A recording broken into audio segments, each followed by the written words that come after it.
Hey everyone, this is Leo Cohen here with the Cohen Group Northwest, and welcome to our Nonprofit November series.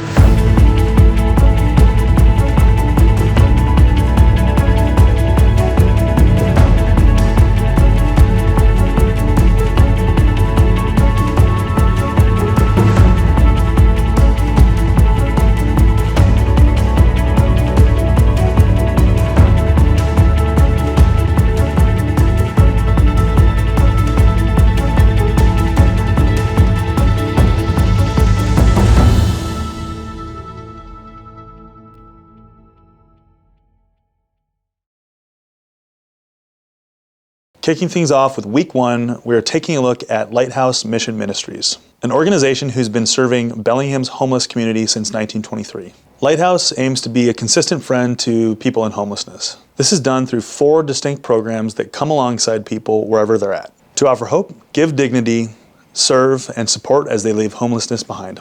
To talk more about the history and mission of the Lighthouse is President and CEO Hans Erchinger-Davis.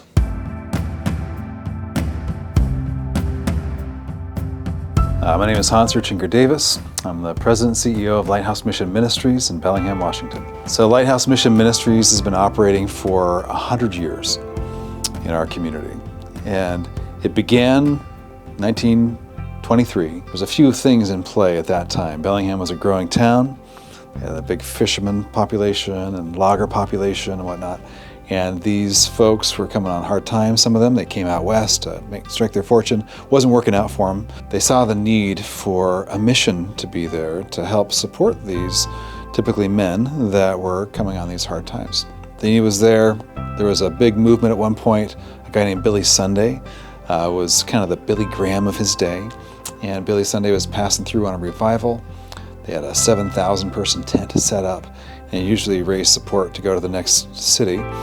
And this time he said, you know what your town needs? It needs a mission. And it's because he himself actually was impacted by a mission a few years earlier in that he played baseball for the Chicago White Stockings. He was top of his game and kind of in a place of like, what do I want to do with my life? I've achieved everything I need. And he's at a bar with some friends and he hears some music playing down the street in Chicago, and it was a homeless shelter playing some music. And he walked into that homeless shelter just to check it out. He ended up giving his life to Christ there. And he saw the need of men and women that were desperate to be saved in every regard, economically, physically, spiritually. So when he came to Bellingham, he saw that same need walking around and said, your city needs a mission. He said, this week that I'm here, any money that's raised is going to build you guys a mission. That was the seed money that started a mission in Bellingham. That mission eventually shut down, and then the Lighthouse Mission came on the scene and filled that void here in Bellingham. It's been operating ever since. The mission really has, over the years, responded to the needs of society. So back then, you'd have the typical logger or fisherman. People are looking for work, people outside of the lost relationships that matter to them, and they're trying to just make their way in the world. The mission was for those folks. Times changed. Over time, you start to see addiction play in a whole lot more than it ever has. You started to see families starting to become homeless, women becoming homeless, and the mission has adapted over the years to be able to meet those needs. Today, the mission engages 3 areas of intervention when it comes to homelessness. And these 3 areas, we call it our continuum, really work to see a transformed life at the end of this. The first stage we call outreach. That's where folks are going out to the encampments with a van and engaging people, meeting their basic needs, building relationships with them, building trust. It's really hard to trust when you're on the street, to be able to take that next step into a life of recovery. So they're out there doing that. We have the shower trailer going out, just meeting real basic needs, again, developing trust. We get those folks coming into base camp, which currently is totally full and has been now for a while. So there's a huge need to expand square footage to be able to accommodate all those folks that are desperate for help. But get into base camp. Base camp's the hub for anything to do with homelessness. It's where you go to engage all the service providers. They're all there to help you get ahead. But it's a safe place to go to store your stuff, to get your pet taken care of, to get medical supports or legal supports or whatever you need. 3 meals a day, storage, a place to sleep, a loving staff that wants to see you thrive. From there, the next step that we offer is something we call recovery. That's the recovery tier. That's a year to year and a half, depending on the person, of really dealing with the deep wounds that are driving a person's need to, or desire to escape pain, go into addiction, or dealing with the relational brokenness that people often have when they get to this point. You know, I like to say no one becomes homeless due to lost resources, they become homeless due to lost relationships. You or I, we can stay with family or friends if we come on hard times, but by the time someone gets to us, they've lost all that ability to be able to have that kind of support. You're learning how to re-engage relationally with people and with the world and with the workplace and all these sorts of things. It's a year and a half. The third tier we call restoration, and that's where people are going back to work. They are getting places to live. Moms are getting their kids back from CPS. It's all the where the rubber hits the road kind of stuff in that third tier. But you get a person through outreach, recovery, and restoration, you got a transformed life at the end of this. And that's the big goal. We want to see lives changed. We don't want to be just three hots in a cot. We don't want to just put someone in an apartment where you don't have to see them anymore. We want to see the flourishing life for people that have lost everything. The community as a whole is impacted, of course, because homelessness is such a big issue, right? Homelessness grew 27% this last year. Homelessness is a big deal. It's front page news all the time. And it's a lot of suffering people, a lot of societal stuff going on that leads people to a place of homelessness. Stuff outside of our control. But what we do control is we are the safety net for this community. People know that when they see someone who's homeless, that person has a fighting chance to get their life back because the mission exists. So we're out there, like I said, in the encampments. We're out there with Base Camp, which is that safety net. We're out there with the life-changing recovery work and restoration work that goes on. And if we didn't have that, this community, and I should say we engage about half the homeless population every day, 365 days a year. If we didn't have the mission, half of the homeless population would be up back on the street and in a very suffering place, and our community would be in rough shape. So Base Camp is on Cornwall Avenue. Any old timers watching this? It's the old Safeway from back in the 60s. There's a lot of different things, iterations that have been through there, but it's that building on Cornwall. It was an old grocery store. It's been adapted for this use over the last 3 years and going into a fourth year now. So volunteers is an important aspect of how the operation of the mission gets things done. The staff that we have, a pretty good sized staff. The staff are trained up. They have a lot of specialized knowledge around engaging things like addiction and de-escalation, all the things that people coming in our doors are struggling with or have complications with. But the volunteers come in and augment that work and allow the mission to run on all cylinders. So we need a lot of support, for example, in our family shelter with you got kids having birthdays, so we do birthdays once a month for the kids. So we need help with volunteers, help them bake the cakes and put on a good party for those kids so they can feel some sense of normalcy, because no one wants to be living in a shelter, right?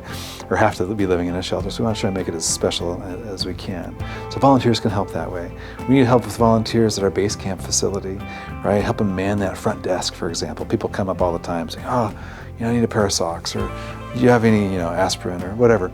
We need, that kind of friendly face that can be that support while the staff are doing some of the more specialized work that's going on. We need help serving the meals. We do breakfast, lunch, and dinner. We need help from volunteers being able to really get in there and be a friendly face, a welcoming face, because so often the meal, that hospitality, we call it radical hospitality, is getting someone in the door for the first time and they're weighing, is this place going to help me? Am I going to be able to get my life again? And a volunteer is often that first interface where they're like, oh, they are nice here. This isn't as scary as I thought it might be. That's a powerful opportunity to have impact if you're volunteering at the Lighthouse Mission. One thing I wish that people really understood about the homeless community is the fact that they're real people. As a kid, I visited the Lighthouse Mission when I was 8 years old. My dad took me there actually to have a meal.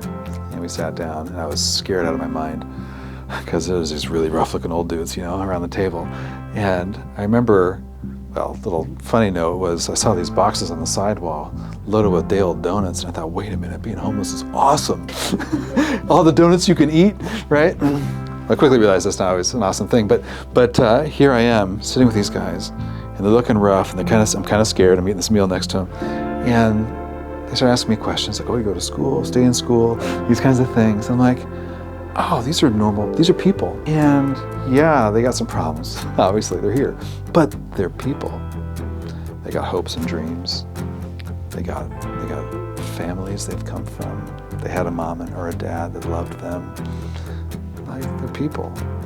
And my hope is that our community can see someone who's flying a sign on the corner, or see someone who's pushing a grocery cart, shaking their fist at the sky, or they can see that minivan with fogged up windows in their neighborhood that has a family sleeping in it, and they can see them and see their value and give them the time of day. The greatest form of generosity is your attention.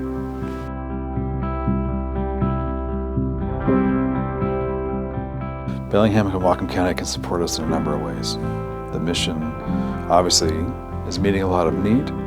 We're a privately funded operation. We're a religious Christian organization, and so we offer spiritual support as part of the services that we offer. So if you're in the community and you're someone who prays, we need your prayers. We really believe in that it's helpful.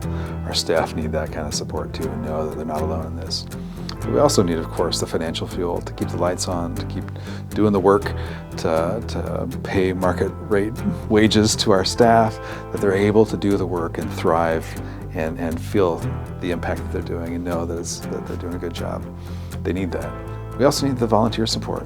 We need people coming in those doors, linking arms with us, doing the heavy lift that it is to see that life come through that continuum of care and come out the other side transformed.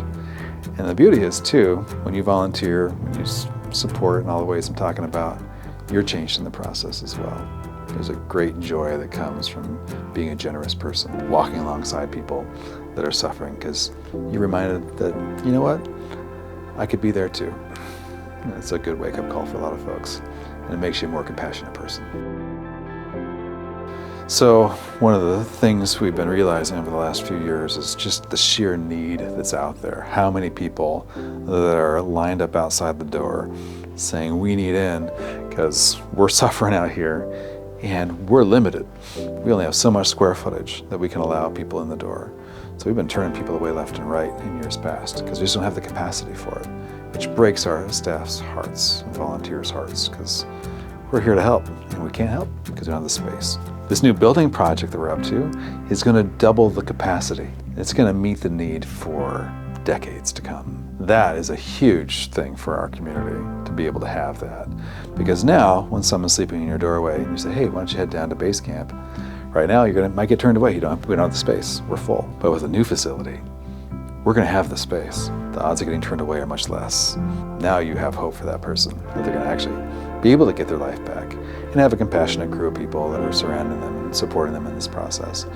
And it also allows a level of accountability for the community too. Since the mission is really the main game in town for sheltering and meals and getting people into that continuum, people know, and if you have space, people know that, hey, that person's actually not going to just take advantage of the system, right? That person that's needing help, they're going to get known, and they're going to know what's going to be best for that person. They're not going to be enabled to stay stuck in the woods. They're going to be empowered to get their life back over time. They're going to be worked into. They're going to be developed, as it were. They're going to mature and grow as a person if they have this opportunity to get into this continuum. That's a huge boon for our community, I think, because that has generational impact. That's doesn't just hide people away or warehouse people. It actually changes a life, and now that person's kids aren't going to suffer the same thing they did, right? That's a long-term impact, I think, on our community that people don't always realize because they're just looking at the immediate need of, shelter and food, whatever. But long-term, you get more transformed lives, you get a city changed for the better.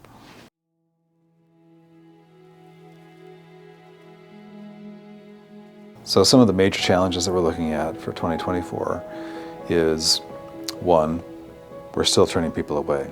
The capacity is the need. So basically October 2024 is when the new facility is going to be opening its doors. We're going to have the expanded capacity. But all the time leading up to that, we're turning people away because the capacity, the needs are so great. The 27% increase is still in play. And so that's going to be a huge deal. What do we do with those folks that can't get in the doors? This is the first year I'm worried about it. We've had situations like this in the past, being able to partner, get things done, have overflow shelters, things like this. But this is going to be a rough one this year. So that's a challenge, capacity constraints. Another challenge is the fentanyl crisis. People are dying left and right. We do memorials. We used to do them every quarter, now we're doing them every month because so many people are overdosing on fentanyl. Even with the Narcan, there's a lot of abundance of Narcan around to bring people out of the overdose. People are still dying out there. All right, it's an escape from pain. It's an escape from the trauma of their lives. They don't have to feel the pain, but it's taken their lives. I know there's some interventions in play, trying to sort through how to work that out, and we're at the table in that conversation with the city and the county, trying to sort out how to resolve this issue. But that's going to be a big one because it's so cheap and it's so easy and it's so deadly. So those are probably the two biggies, I would say, that our community is going to be facing in this next year. One of my great hopes for our community when it comes to homelessness is for people to really consider what is causing this. When you have a good sense of what's causing something, then you know what the intervention needs to be to respond to it. If you look at it from a materialistic mindset that says, well, they're homeless, they just need an apartment or a house or something to live in, problem solved. This hasn't solved anything. You still have somebody with incredible challenges in their life that will frankly die sooner if you give them a free apartment. That person needs a whole realm of intervention, which is way more work. It's way harder. There's way more heartache attached to it. But it's the thing that's going to change a life. My hope is that our community can ask those questions on a deeper level. Ask the people themselves in the street, what's your great pain? Oh, I don't have a voice. People don't see me really.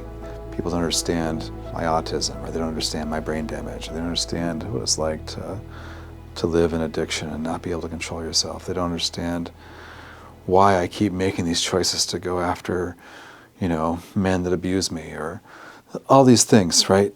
Like there's way deeper stuff going on in a person's life. People are like an iceberg, right? You got the top 10% of the iceberg you see. It's how people behave, it's how they talk, it's how they dress. You see that. But the 90% under the surface, that's the culture of somebody. If you want to get traction in a person's life, you have to go after their heart. You have to go after the culture.